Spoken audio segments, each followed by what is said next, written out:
Hoje a gente vai ver um teste bastante importante dentro da estatística, que é o teste Q-quadrado de independência ou associação. Esse teste tem esse nome de independência ou associação porque ele é bastante utilizado quando vocês fazem um trabalho de pesquisa ou mesmo um trabalho experimental, onde vocês querem ver se as variáveis estão associadas ou não. Então, quando você tem um relatório final de várias situações que vocês têm investigado, que vocês têm pesquisado, e vocês querem saber se essas variáveis têm relação uma com a outra ou não. Vocês podem simplesmente fazer uma estatística normal de, por exemplo, colocar a porcentagem de respostas que vocês tiveram para cada situação. Isso é uma estatística, né? Quando vocês simplesmente montam lá fazem uma tabulação com tantos por cento eram do gênero feminino, tantos por cento do gênero masculino, tantos por cento responderam sim ou não, enfim. Isso é uma forma de vocês já chegarem a alguma conclusão. Mas quando vocês quiserem ter uma análise mais científica, vocês podem fazer isso através desse teste, porque esse teste ele vai mostrar se essas variáveis estão associadas, ou seja, se elas têm se elas têm relação uma com a outra ou não. Por exemplo, se vocês fizerem uma pesquisa sobre hábitos alimentares entre jovens e vocês quiserem, dentre essas inúmeras variáveis que vocês podem ter pesquisado, vocês quiserem no final saber se esses hábitos alimentares estão associados, por exemplo, à faixa etária, ou à classe social, ou ao grau de escolaridade, ou até mesmo gênero feminino ou masculino, ou o fato de morarem ou não com a família. Então, tudo isso vocês podem fazer fazendo o cruzamento desses dados, através desse teste aqui. Tá? Então, é um teste que finaliza ou que fecha o seu trabalho de pesquisa. Ele é um pouco mais trabalhoso porque vocês vão ter que, para cada frequência que vocês encontrarem, que é a chamada frequência observada, vocês vão ter que ter uma frequência esperada. Então, para fechar o trabalho, vocês vão ter que ver quantas pessoas responderam, por exemplo, que sim e que são do gênero feminino. Quantas pessoas responderam que não são do gênero masculino. Quantas pessoas responderam que comem salada e tem um grau de escolaridade médio ou superior. E aí formar novas tabelas para esse tipo de situação. Aí que vai ser aplicado o teste. Para vocês que vão apenas aplicar o teste direto, vocês já vão ter essas tabelas prontas, tá? Com essas frequências já organizadas. Mas para quem fizer a pesquisa e quiser aplicar o teste, então vai ter que fazer essa parte inicial antes da aplicação do teste, tá? Bom, então em que se baseia o teste Q-quadrado de independência ou associação? Todos os testes de hipóteses, como a gente já vem comentando, todos eles são baseados em 3 etapas, né, basicamente. Que uma delas é a estatística de teste, que é o valor calculado, né, que é o valor que vocês vão ver se está dentro da área de aceitação ou de rejeição do seu gráfico, para você aceitar ou não aquela hipótese que você está testando. Então, a primeira etapa sempre é fazer o cálculo da estatística de teste. Aqui vocês viram que o teste chama Q-quadrado, então a gente vai novamente usar aquela tabela do Q-quadrado que é utilizada também para o teste Q-quadrado para variância populacional. Então, para quem já viu o teste Q-quadrado para variância populacional, vai usar a mesma tabela. Então, a estatística de teste, nesse caso, envolve as frequências observadas e as frequências esperadas. Que, nesse caso, como eu disse, vai dar um pouco mais de trabalho, porque a gente vai ter as frequências observadas, mas nós não vamos ter as frequências esperadas. Então, a gente vai ter que calcular, para cada frequência observada, a gente vai ter que calcular uma frequência esperada correspondente. Bom, mas essa, enfim, é a primeira etapa, calcular a estatística de teste. A segunda etapa, como em todos os outros testes, formular as hipóteses. A hipótese H0 sempre independência. Não importa que o exercício proponha para vocês testar que existe dependência entre uma situação e outra, vocês vão testar aqui na hipótese H0 que são independentes. Aí, se der aceito ou der rejeitada essa independência, aí vocês vão responder o que está sendo perguntado, tá? Mas não importa que peça para testar a dependência, vocês vão testar na hipótese H0 a independência, e é ela que é testada primeiro, né, através da estatística de teste. O H1 continua sendo a hipótese alternativa, que é contrária à hipótese H0, e que só vai ser aceita caso o H0 seja rejeitado. Para a gente saber se essa hipótese H0 foi aceita ou foi rejeitada, nós vamos ter o nosso gráfico aqui, como em todos os outros testes. A área de aceitação do gráfico vai ser abaixo do valor tabelado, rejeição acima. Então, nosso gráfico sempre vai ter esse formato aqui.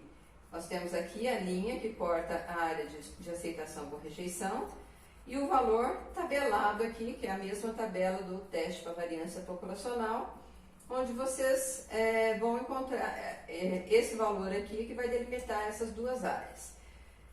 Se o valor calculado lá de cima, que a gente viu, esse Q quadrado aqui, Q quadrado calculado, se ele estiver abaixo do Q quadrado tabelado, vai estar na área de aceitação.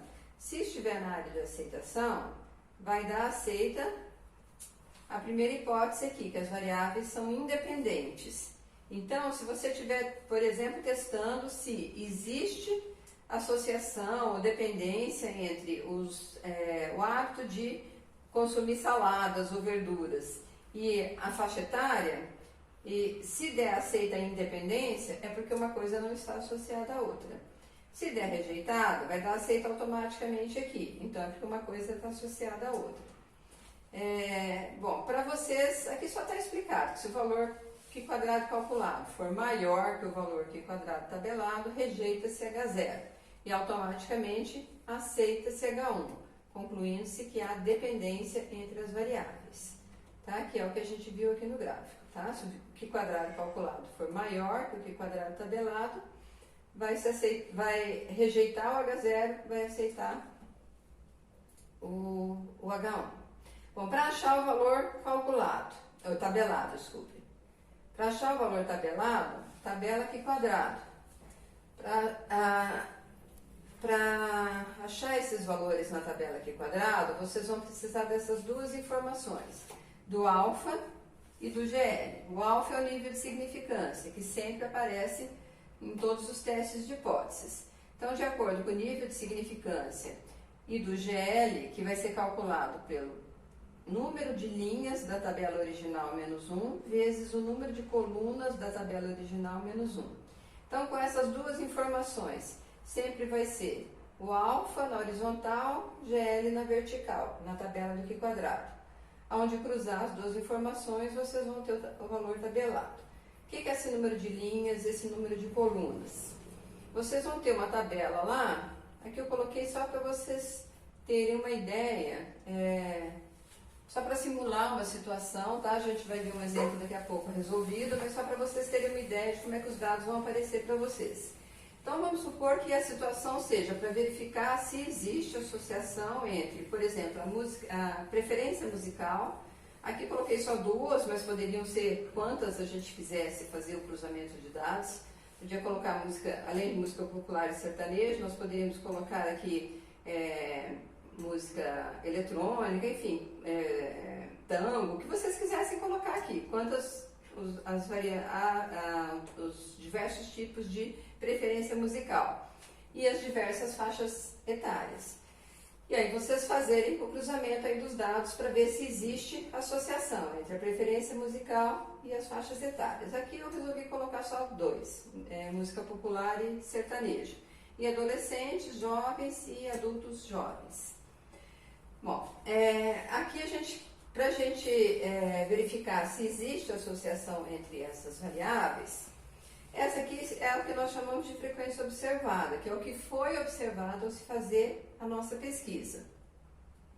Para a gente achar a nossa estatística de teste lá em cima, ó, a estatística de teste vai ser a somatória de cada frequência observada menos a esperada correspondente ao quadrado pela esperada. Nós só vamos ter as observadas. As esperadas, tá a formulinha aqui embaixo, ó, que é a somatória da linha vezes a somatória da coluna, aqui embaixo tem a legendinha também, dividido por n, que é a somatória de todas as frequências. Então, nós vamos ter que montar uma tabela aqui, para quantas frequências observadas a gente tiver, a gente vai ter que ter as frequências esperadas.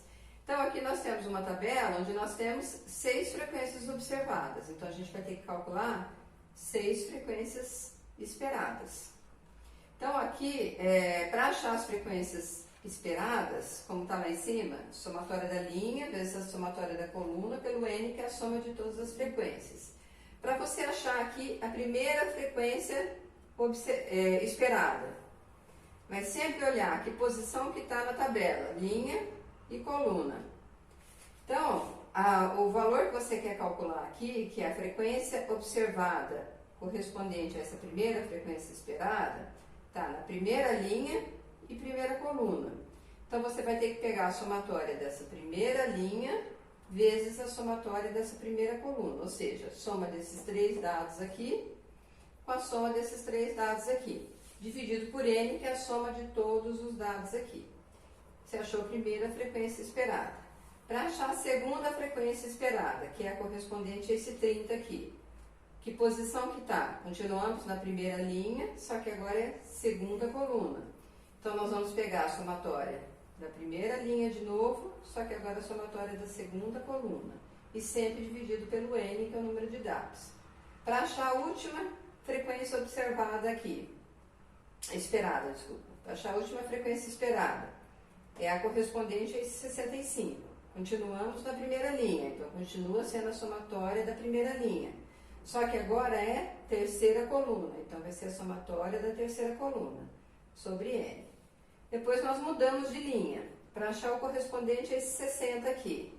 Agora nós estamos na segunda linha, então vai ser a somatória dessa segunda linha com primeira coluna, a somatória da primeira coluna, sobre n. O próximo, primeira linha, segunda coluna, desculpa, segunda linha, segunda coluna. E o último, segunda linha, terceira coluna. Com isso, vocês vão ter as 6 frequências esperadas correspondentes. Com essas 6 frequências esperadas, aí vocês acham a estatística de teste aqui. Então, vocês vão ter que pegar cada frequência observada menos a esperada ao quadrado pela frequência esperada, que é uma somatória. Então, vocês vão ter que fazer a somatória de todas essas diferenças ao quadrado, que vai resultar no valor final, que é o Q quadrado calculado. É esse valor que vocês vão ter que ver se está acima ou abaixo do valor tabelado. Se estiver acima do valor tabelado, está na área de rejeição. Então, vai ser rejeitada a hipótese H0, ou seja, a independência. Se estiver abaixo, vai estar na área de aceitação. Então, vai ser aceita a independência. Esse R e esse K aqui, que vocês precisam para achar o valor tabelado, né? Como eu tinha comentado, vocês precisam do nível de significância e do GL. O R e o K, que é o número de linhas da tabela e o número de colunas da tabela, é dessa tabela dada aqui. Então, aqui, olha, vocês têm 2 linhas e 3 colunas. Então, se vocês fossem achar o GL aqui para essa situação, ó, 2 linhas aqui, 3 colunas aqui. Então, ficaria 2 menos 1 vezes 3 menos 1. Então, esse GL aqui daria 2. Então, vocês iriam lá na tabela com o GL2 e com o alfa dado. Com isso, vocês achariam o valor tabelado aqui. Tá? Então, só recapitulando as 3 etapas. Primeiro, achar a estatística de teste. Vocês vão ter, vai ser dado as frequências observadas, né? Que é o que foi observado na sua pesquisa. Vocês têm que achar as frequências esperadas correspondentes. Para achar as frequências esperadas, vocês vão usar esse cálculo aqui, ó, somatória da linha vezes somatória da coluna pelo n, que é a soma de todas as frequências. Então, se você tem uma tabela como essa aqui, com essas 6 frequências observadas, vocês vão ter que achar 6 frequências específicas.